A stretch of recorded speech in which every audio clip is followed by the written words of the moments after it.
2005, 2006, 2007, 2008, 2010, 2011, 2012, 2013, 2014, 2017, 2018, 2019 et 2020. Et sans oublier 2022, son dernier Roland-Garros. Vous l'aurez compris, aujourd'hui, nous allons parler de la légende espagnole qui a joué hier le dernier match de sa carrière, Rafael Nadal. Bonjour à toutes et à tous, bienvenue pour ce troisième épisode de Service Gagnant, émission spéciale obligatoire. On a appris cette triste nouvelle hier soir, l'équipe d'Espagne est éliminée de la Coupe Davis, ce qui fait de Nadal un retraité. Aujourd'hui avec nous pour parler de ça, l'inévitable Matteo Pérez, l'expérience Quentin Barbassa et le plus grand fan de Nadal, Léo Altobelli. Et comme toujours à la régie, la valeur sûre, Alexis Bury. Avant de revenir sur la longue et magnifique carrière de Nadal, retour sur un bref retour de l'actualité des sports de raquette. Commençons par cette actualité brûlante en Coupe Davis. L'Espagne éliminée dès l'écart. Hier débutaient les phases finales de la Coupe Davis à Malaga et pour ce premier quart de finale, l'Espagne affrontait les Pays-Bas. Après la défaite de Nadal face à Van den Zandschulp, Alcaraz donnait Griekspoor et égalise. Domine Griekspoor égalise pour les Espagnols. Tout se joue donc au double. Les Hollandais surclassent la paire hispanique et filent en demi-finale de Coupe Davis. Ils affronteront le vainqueur, l'Allemagne qui est vainqueur tout juste du Canada 2-0. Et parlons maintenant du paddle, ce sport en pleine explosion. Avec ses 4 premiers majors, le circuit première paddle se structure et attire les grandes capitales. Et pour la première année complète du circuit première paddle, 4 majors ont eu lieu, Doha, Rome, Paris et Acapulco qui commencent ce samedi. Vu la forte expansion que connaît ce sport, de nouveaux lieux pourraient voir le jour dès 2025. C'est en tout cas le souhait de plusieurs grandes capitales qui se targuent d'accueillir un major. On y retrouve forcément Madrid avec l'un des publics les plus passionnés ou encore Dubaï, l'éternel rival du Qatar. A noter que des négociations sont en cours entre Roland-Garros et la FFT pour une prolongation du contrat. Place au badminton maintenant où les Français brillent au China Master 3. Et oui Dorian, les Français sont en forme au China Master 3. Alex Lanier s'impose face au Xu Tianchen 2-1 en simple, tandis que la paire mixte Jiquel Delru l'emporte en double mixte contre Zhou Bao, assurant une belle journée pour le camp français. Le seul point négatif, l'élimination de Thomas Junior Popov face au Hongkongais Kang Long Angus. Et en tennis de table, Félix Lebrun connaît une entrée en lice difficile au final WTT. Et oui, le pongiste français Félix Lebrun, actuellement 4e mondial, a été éliminé en 8e de finale des WTT par l'Allemand Benedikt Duda, classé 18e mondial. Après une rencontre intense, Lebrun s'incline en 5 manches. C'est une nouvelle défaite pour le Français face à Duda qu'il avait déjà battu lors des derniers championnats d'Europe. Prochain rendez-vous pour Félix Lebrun, demain en double avec son frère Alexis. On reste dans le tennis de table mais à l'échelle locale. Cette fois-ci, hier soir, le Niska Vigal TT a affronté l'AS Miramas pour le compte de la 7e journée de Pro B. Une victoire nette 3-0 qui ravit le coach Olivier Maero.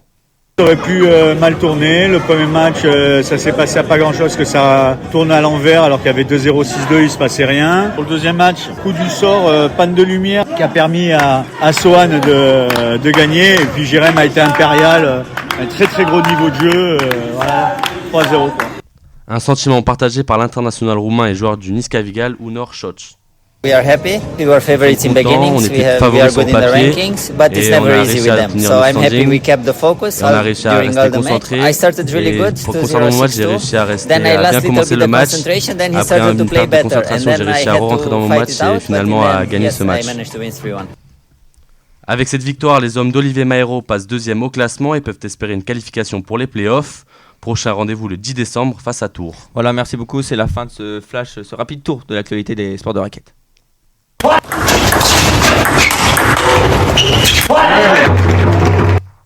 Comme vous le savez, les WTT Finals ont commencé aujourd'hui à Fukuoka au Japon. Ce tournoi similaire au ATP Finals de tennis mais aux prises des 16 meilleurs joueurs en simple et en double de la saison. Une compétition où sont engagés les frères Lebrun, devenus de véritables stars du sport français. Ils ont permis de dynamiser une discipline plutôt endormie. Quant à Barbassa, vous avez constaté l'effet Lebrun et les clubs niçois n'échappent pas au phénomène. Oh que non, Félix et Alexis sont une véritable bouffée d'oxygène pour le tennis de table français. Ce sport d'ordinaire relégué aux dernières brèves des journaux en fait désormais les gros titres grâce à de résultats encore jamais obtenus. La Lebrun Mania est en marche aux 4 coins de l'Hexagone. Le 21 septembre dernier, date de la première journée de championnat par équipe, la FFTT a recensé 86 000 licences compétition, un chiffre jamais atteint à cette date. Pour donner un ordre d'idée, c'est 44% de plus que la saison passée. À Nice, c'est pareil, alors que dans la salle Raoul Dufy, les posters des 2 frères aux médailles olympiques autour du cou sont collés au mur. Dans les aires de jeu, on se colle aussi. À l'heure actuelle, le Niska Vigal TT recense un nombre encore jamais vu de licenciés, en croire les mots d'Axel Bellesen, président du club.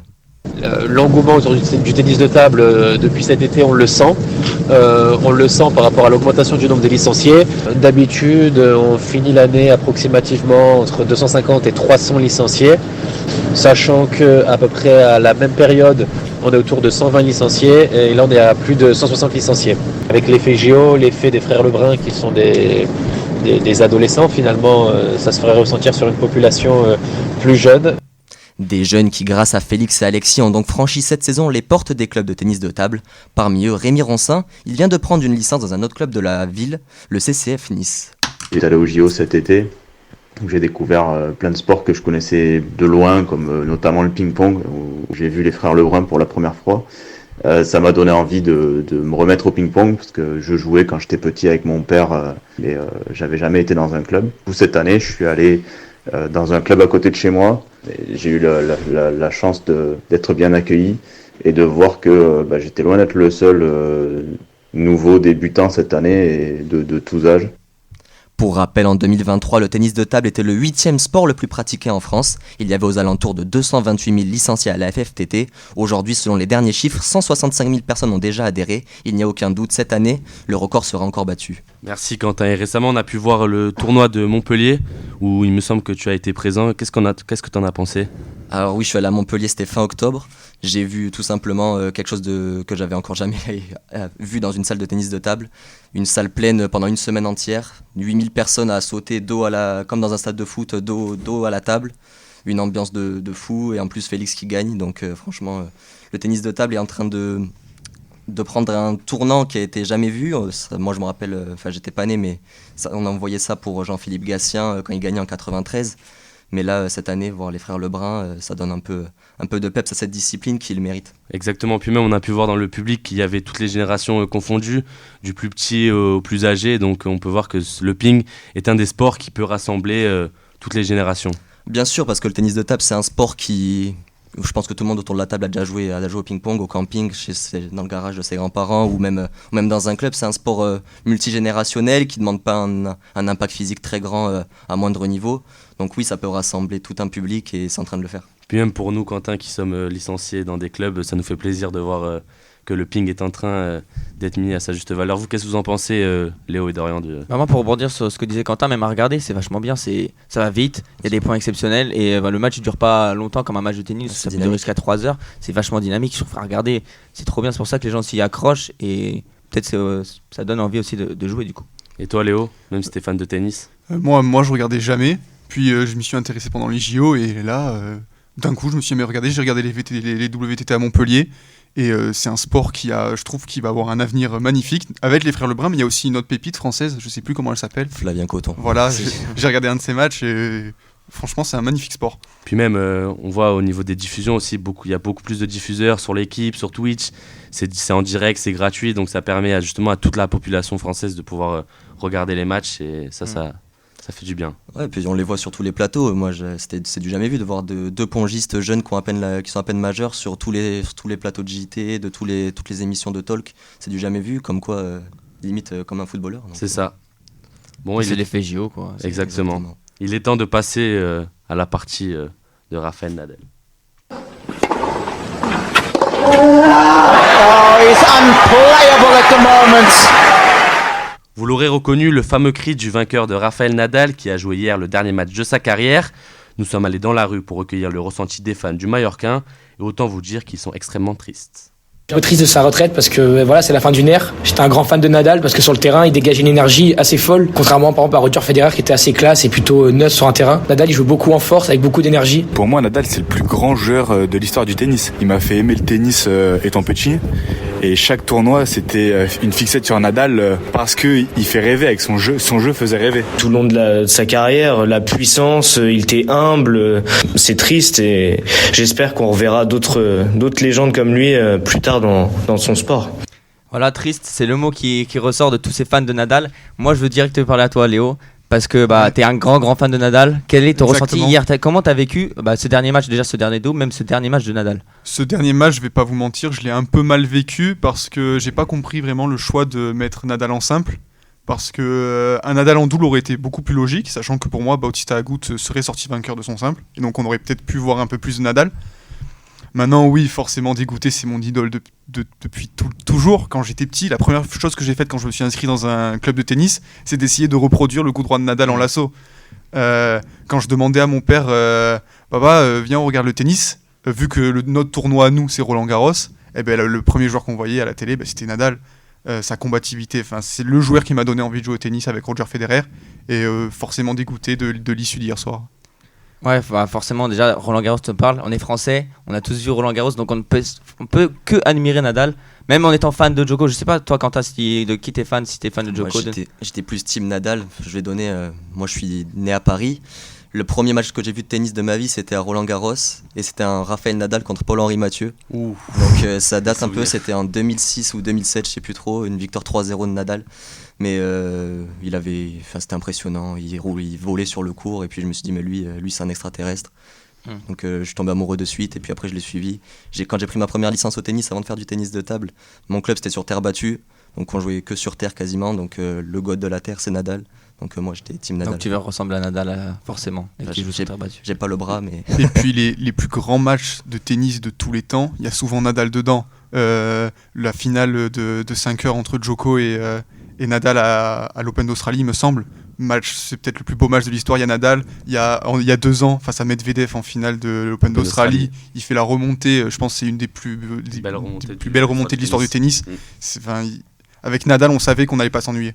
Puis même, outre l'aspect sportif, l'aspect humain, tous les joueurs sont unanimes. Ils pensent que c'est le joueur qui a le plus de respect envers chaque personne. Et aussi via ses actions caritatives à côté de sa carrière, notamment l'académie qu'il a fondée à Majorque dans sa ville.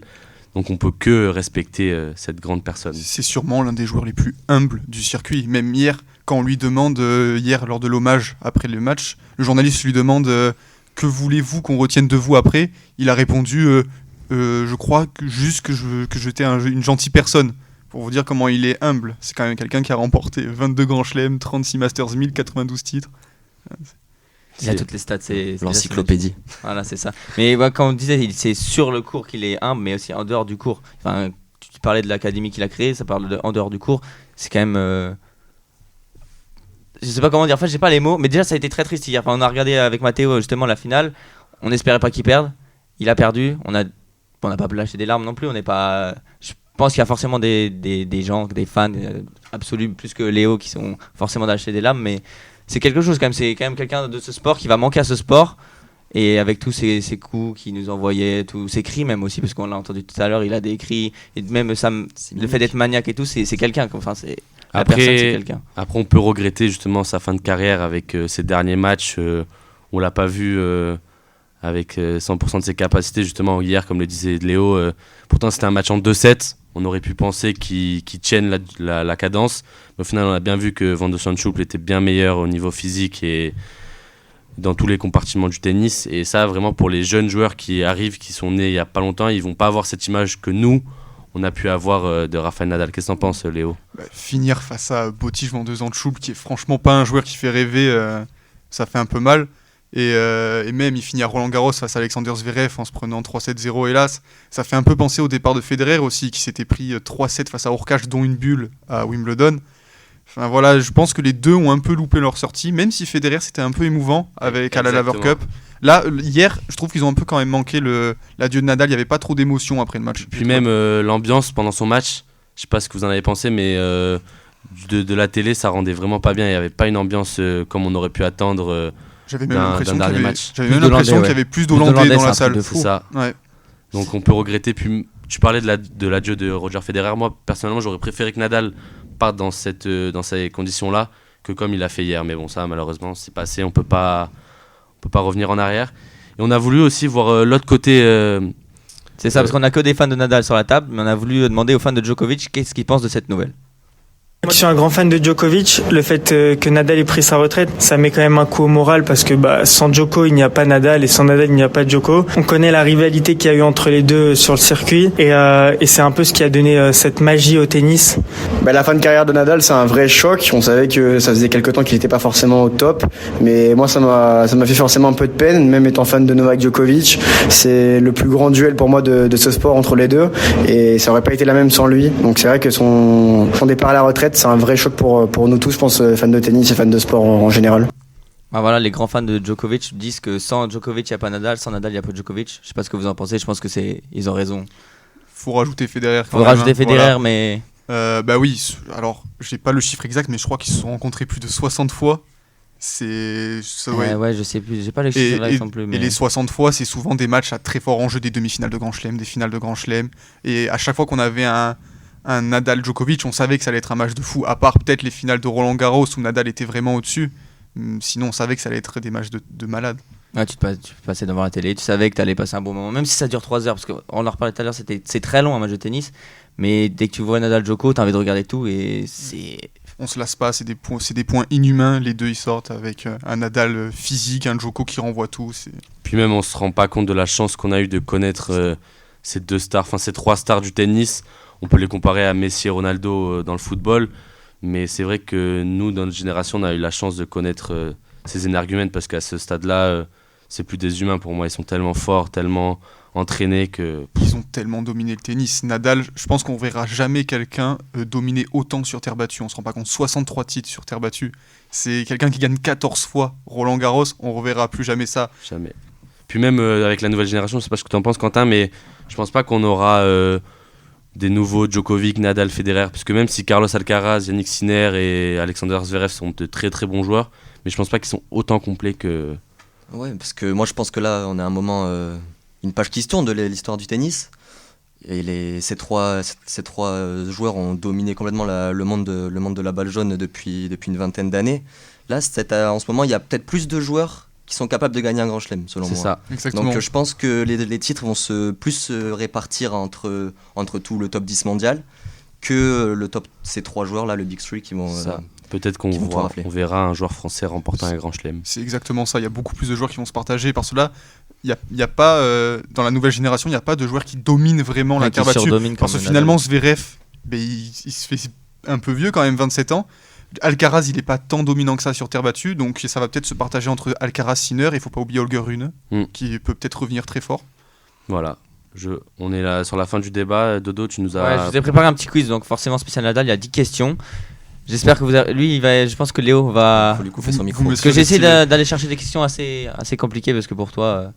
Vous me surestimez. Ouais, non, mais tu connais pas mal Nadal, t'es un grand fan, donc j'espère que tu vas avoir toutes les réponses. Match point.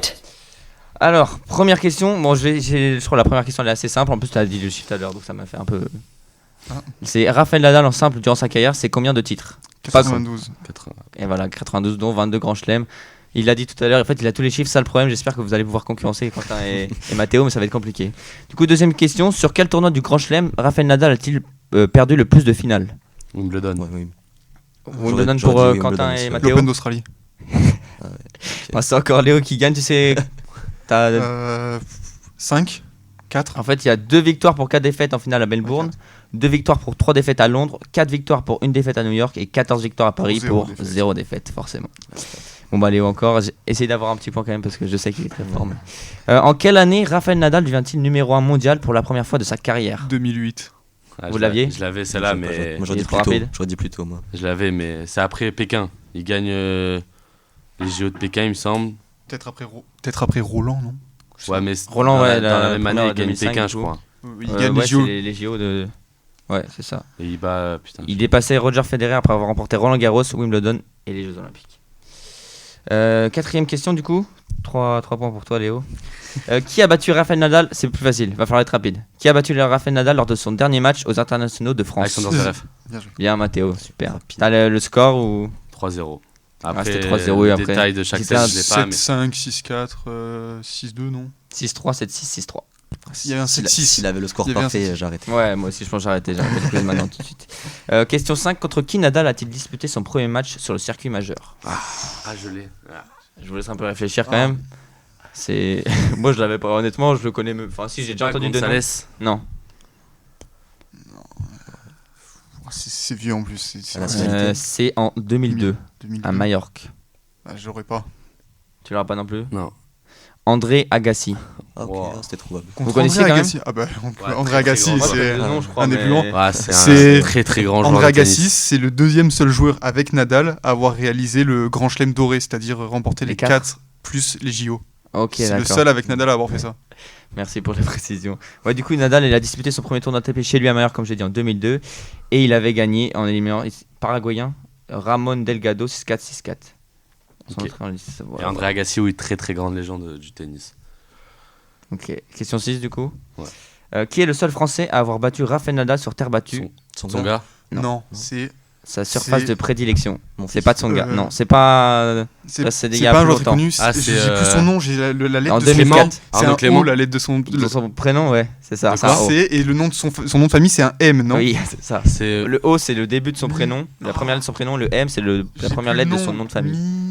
Presque. Il l'a presque. C'est Olivier Moutis. Ouais, je connais pas du tout. C'était à Parlem en septembre 2004. Je savais pas du tout celui-là. Là, on continue dans les joueurs français. Quel est le joueur français que Rafael Nadal a le plus croisé dans sa carrière professionnelle? Gasquet. Richard Gasquet. Richard Gasquet, exactement. Gasquet a gagné 0 fois. 17 matchs. C'est une des pires séries avec Monfils et Djokovic aussi. Monfils 16 fois, 14 victoires pour Nadal. Tsonga 14 fois, 10 victoires pour Nadal. Et Simon 9 fois, 8 victoires. Mais c'est Gasquet, ouais. Ouais, c'est Gasquet. J'ai 17 matchs, moi. Pauvre Gasquet. Ils étaient rivaux aussi en étant jeunes. Quand ils étaient jeunes. D'ailleurs, Gasquet avait battu Nadal en finale des petits as. Ouais, c'est ça. Le tournoi. Ça, je l'avais, cette belle. Bien joué, belle stat alors. Question 8. Où Rafael Nadal a-t-il remporté la majorité de ses 36 Master 1000? Monte-Carlo. 11 à Monte-Carlo. Exactement, bien joué Quentin, bien joué vous deux. 11 fois à Monte-Carlo, 10 à Rome, 6 à Madrid. Et après, bon, c'est un peu chiant, il y en a trop, mais voilà. 11 fois à Monte-Carlo. Question numéro 9. Combien de semaines Rafael Nadal a-t-il passé en tête du circuit ATP? 209. C'est ahurissant, c'est ahurissant. Ouais, bravo. 209 semaines. Seuls Novak Djokovic, Roger Federer et... Ah non, là il y en a plusieurs. Pete Sampras, Ivan Lendl et Jimmy Connors font mieux. Ouais. 209 semaines. Je sais pas comment t'as le chiffre exact, mais... Après, il est fan de Nadal, donc... Ouais, mais d'avoir tous les chiffres comme ça... Il a les fiches. En ce moment, ça tourne un peu avec les adieux de Nadal, donc forcément, je m'en souviens. 209 semaines, c'est énorme. C'est énorme. Et le premier, c'est Djoko qui en a 400... J'ai pas 412, et Roger, il en a 200... Ça va être 213, 230, peut-être, dans ces eaux-là. Ouais, je pourrais vérifier, mais je te fais confiance. Dernière question du coup, Rafael Nadal détient le record de semaines passées dans le top 10 mondial. À combien s'élève-t-il? 912. Ah non, presque. C'est pas 912? Non. 913. Ça fait plus de 17 ans et demi parmi les 10 meilleurs joueurs du monde entre 2005 et 2023. Et Léo, est-ce que tu sais à quel classement il a fini Nadal? Là ouais. Il me semble qu'il était descendu 600 avant Roland et tout ça. Je crois qu'il est remonté. Là, je crois à l'heure actuelle qu'il est 154. Peut-être, je suis pas sûr. Peut-être qu'il avait quand même eu quelques résultats dans les ATP 250, tout ça, donc il a peut-être remonté. Oui, parce qu'il il est allé en Suède. C'est ça. Il a passé 1 ou 2 tours. C'est ça, il avait perdu contre. J'ai plus, mais il avait fait. Actuellement, à ce qui paraît, il serait 274e au classement ATP. De toute façon, là, à partir de la fin de l'année, c'est fini. Bon voilà, c'est la fin de toutes ces questions. Bon, Léo est là, ça peut surdominer le débat. C'est aussi la fin de cette émission. J'espère qu'elle vous aura plu. On est revenu un peu sur Rafael Nadal. C'est quelque chose de triste quand même. Je sais pas ce que vous si on en a assez parlé, je pense, mais c'est quelque chose de triste. Ce sera peut-être la dernière émission du coup qu'on fera sur Rafael Nadal. Je sais pas si peut-être qu'il deviendra coach plus tard, j'en ai aucune idée. Mais en tout cas, un très bel avenir hors sportif lui. Ouais, je pense qu'il a déjà tout préparé. C'est ça. Puis avec tout ce qu'il a gagné aussi. J'avais vu des rumeurs comme quoi il voudrait se rapprocher du Real Madrid en foot. Ah ouais c'est un grand fan de Madrid. Du Real. Ouais. Mais investir dans le Real ou investir dans le Real. J'avais entendu ça. Après, est-ce que c'est des rumeurs lancées comme ça? Je sais pas. C'est peut-être des rumeurs aussi. Mais... Ok. Bon, en tout cas, on lui souhaite que le meilleur parce qu'il nous a rendu heureux pendant tant d'années. Grâce à ce Nadal. Pour notre émission, on se retrouve la semaine prochaine, jeudi, 18h. Merci à Quentin et à Léo d'avoir participé à cette émission. Avec grand plaisir. Donc on a dû faire avec les aléas de l'actualité. Toujours la petite pub service gagnant sur Instagram si vous voulez vous abonner.